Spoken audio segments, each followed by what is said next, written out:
జై శ్రీమన్నారాయణ. నేను మీ icon astrologer Gattupalli Suresh Babu.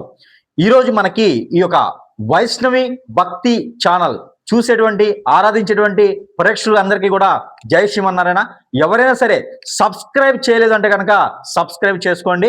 మంచి మంచి వీడియోస్ మన ఛానల్లో వస్తూ ఉంటాయి కాబట్టి అన్నిటికీ కూడా బెల్ ఐకాన్ని ఇలా క్లిక్ చేయండి. ఇకపోతే మనం టాపిక్లోకి వచ్చినట్టయితే కనుక ఈ రోజు ఉన్నటువంటి పరిస్థితి ప్రకారంగా గ్రహాల యొక్క స్థితిగతులు, గ్రహాల యొక్క మార్పిడి ఏముంది అంటే కనుక శని భగవానుడు రానున్నటువంటి 2026 సంవత్సరం జనవరి 10వ తారీఖున గ్రహ మార్పిడి కాదు, నక్షత్ర మార్పిడి అనేది జరుగుతూ ఉంది. ఇకపోతే మనకి గురువు కూడా జరుగుతూ ఉన్నారు కాబట్టి ఈ యొక్క బుధుడు కావచ్చు, ఇలానే గ్రహ మార్పిడి అనేది జనవరిలో చాలా వరకు గ్రహాలు మారుతూ ఉంటాయి. అలానే రవి భగవానుడు, అలానే 3 రోజులకు మారేటువంటి చంద్రుడు, శుక్రుడు ఇవన్నీ కూడా మారుతూ ఉన్నాయి. వీటితో పాటు గ్రహాల యొక్క స్థితిగతుల వల్ల మంచి జరిగే రాసులు, అపశోకంగా మనకి సుసంపన్నంగా ఏదైతే రాసులు ఉన్నాయో కొంతమందికి మంచి జరుగుతుంది, కొంతమందికి మిశ్రమ ఫలితాలు కూడా ఉండేటువంటి రాసులు ఏంటి అని మనం చూసినట్టయితే కనుక ఖచ్చితంగా కూడా గుర్తుపెట్టుకోండి. కొన్ని రాసులు ఉన్నాయి, ఆ రాసుల వరకు అయితే అశుభ ఫలితాలే అని చెప్పొచ్చు. అది ఎలా అంటే శని భగవానుడు మార్గంతో 30 నుంచి 90 రోజుల పాటున ఈ రాసుల వరకు అయితే ఖచ్చితంగా మీ మీద చెడు ప్రయోగాలు జరిగేలా ఉన్నాయి. కాబట్టి తస్మా జాగ్రత్తగా ఉండండి ఎదుటి వ్యక్తులతో. కాబట్టి మన పర్సనల్ ఇష్యూస్ కూడా ఎవరికి షేర్ చేయవద్దు. ఆ రాసులు ఏంటి మనం ఇప్పుడు చూసినట్టు కనుక 1 వృషభ రాశి, 2 కర్కాటక రాశి, 3 వృశ్చిక రాశి, 4 ధనుస్సు రాశి. ఇకపోతే 5వ రాశి ఉంది, ఇది చాలా ముఖ్యమైనటువంటి రాశి.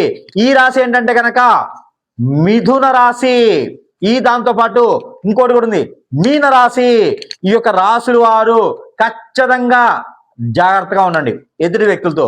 ఏదైనా మీ మీద ఏదైనా నిద్ర పట్టట్లేదా, ఏదైనా ఆందోళన ఉందా, చికాగ్గా ఉందా, మీకు అంతా గాబరిగా అనిపిస్తుందా, తలనొప్పి అనిపిస్తుందా, భార్య భర్తలు దూరమైనారా, కొట్లాట్లయితేనాయా, ఆర్థిక పరంగా సమస్య, ఆరోగ్యపరంగా సమస్య, ఎదగలేకపోతున్నారా, ఏది చేసినా నష్టపోతున్నారా, లాస్ అయిపోతున్నారా, ఎక్కడ ఎవరితో మాట్లాడితే వాళ్ళతో గొడవలు అవుతున్నాయా, ఎఫ్ఐఆర్స్ ఉన్నాయా, మీ పిల్లల్ని ఎవరు పట్టించుకోవట్లేదా, మీ పెద్దల్ని ఎవరు పట్టించుకోవట్లేదా, ఏ చేసినా ముందుకు వెళ్ళట్లేదా, దీనితో పాటు ఆరోగ్య సమస్యలు, కిడ్నీ, లివరు, అలానే asthma, thyroid, gastric trouble, muscles pain, shoulder pain, back pain ఏవైనా మీకున్నాయా, ఇవన్నీ కూడా మేమేం జరిగినటువంటి చెడు క్రియ వల్ల మాత్రమే కనిపిస్తూ ఉన్నాయి. ఆరోగ్య సమస్యలు కావు, ఆర్థిక సమస్యలు కావు, గ్రహాల మార్పిడి కాదు. గ్రహాలు సానుకూలంగా లేకపోవడం వలన ఎదుటి అనుచరులు మీ మీద చేయించడంతో అవన్నీ కూడా త్వరగా ఫలించి మీ మీద అన్ని రకాల వ్యసనాలతో మీరు ఎదిగే తత్వంతో తట్టుకోలేక అవన్నీ కూడా చేయిస్తుంటారు. కాబట్టి మీ మీద అలాంటి క్రియలు ఉన్నాయి. కాబట్టి అలా మీకు అనుకున్న పని ముందుకు వెళ్ళదు. ఇవన్నీ కూడా మీరు గమనించుకొని ఏదైనా కోపం వస్తుందా, చికాకు అనిపిస్తుందా, అన్నం తినాలనిపించలేదా, ఇవి కూడా దాంట్లో భాగమేనండి. ఇవన్నీ కూడా మీరు గమనించుకొని ఎక్కడైనా మీకు సమీప దూరంలో గురువు ఉంటే కనుక ఆ గురువు గారిని సంప్రదించండి. ఖచ్చితంగా మీకున్నటువంటి సమస్య ఇలా చిటికలో పటాపంచలేలాగా ఉంటుంది. కాబట్టి మనం ఏది చేసినా అది పోదు, అవ్వదు, ఉపశమనం మాత్రమే. కాబట్టి గురువుని సంప్రదిస్తేనే పోతుంది. కానీ ఇందులో కూడా మాత్రం మంచి గురువుని ఎంచుకోండి. లేదా మీ డబ్బులు పోతే చెప్తే సమస్య పోదు. అలానే నాకు సంప్రదిస్తే కనుక మంచి సానుకూల వాతావరణం తీసుకొచ్చేదానికి ప్రయత్నం చేస్తాను.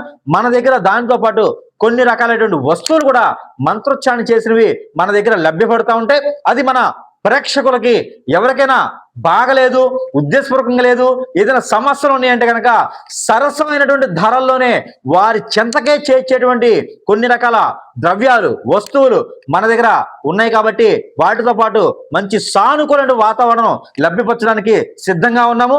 ఎవరైనా సరే సంప్రదించవచ్చు. ఇలా సంప్రదించినట్టు కనుక పెళ్లి కాని వారికి పెళ్లి అవుతుంది, పెళ్ళైన వారికి పిల్లలు పుడతారు, పిల్లలు పుట్టిన వారు విదేశాలకు వెళ్తారు.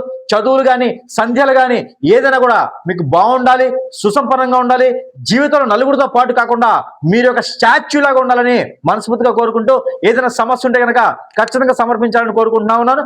సంప్రదించండి. మీ యొక్క పరిష్కార మార్గం అనేది ఆటోమేటిక్ గా జరిగిపోతూ ఉంటుంది. జై శ్రీమన్నారాయణ.